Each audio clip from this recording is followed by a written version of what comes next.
My name is Pauline. I'm from Siaya County, the Western Kenya, and I am an agronomist and community change agent. I'm passionate about climate change and ocean conservation. So currently I initiated an organization called the Poly Foundation. So the Poly Foundation deals with training farmers, basically small-scale farmers, on organic farming practices and agroforestry. So apart from that, I also have other things I'm involved in, like in ocean conservation. I'm part of the Sustainable Ocean Alliance Youth Policy Advisory Councils, where we have come up with two policies. One is on the seabed mining campaign. The campaign is aimed at reducing seabed mining so that we could conserve the marine ecosystem.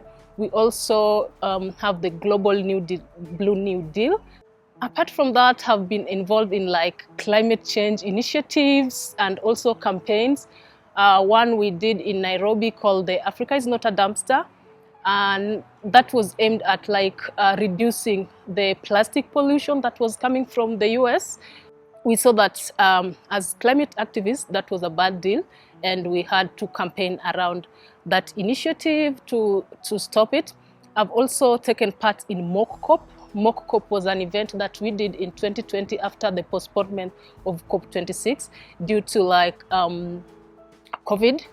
So we had a mock COP that involved the youth. We came up with 18 policies after the mock COP, and the 18 policies talked about the climate change and ecological crisis within different regions of the world.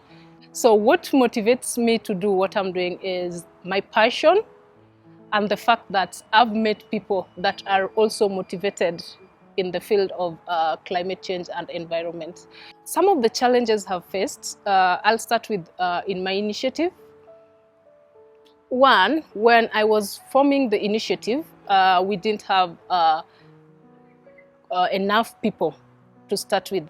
So getting to recruit people that are really into agriculture or climate smart agriculture, not just agriculture, was a difficult thing, because in most of the schools we are taught about contemporary farming and not really going down into the organic part of it.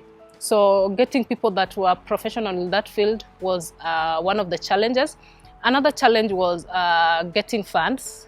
That has been a challenge for quite some time.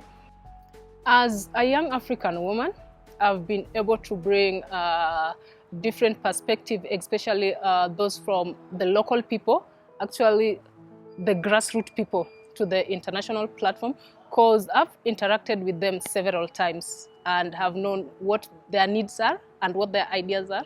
So going to international platforms really gives me opportunity to represent them and talk out loud their ideas and whatever they want to be communicated. Well, when you talk about breaking the barriers, I have an immediate example, something that happened last year when the COP26 presidency was forming a team of organizers of COP. There was no single woman. And there was this initiative that was started called She Change Climate. So this initiative was about telling the organizers that we also need women on the table.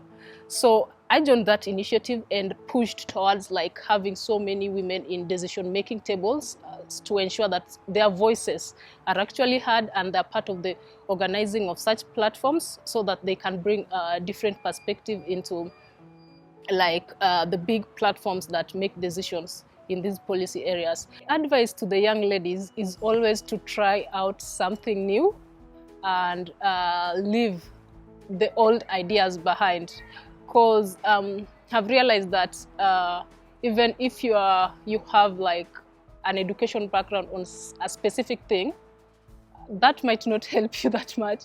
So you just have to follow your passion and do something in an open-minded way, embrace other people's culture, and be ready to learn. My name is Pauline. Let's break the bias.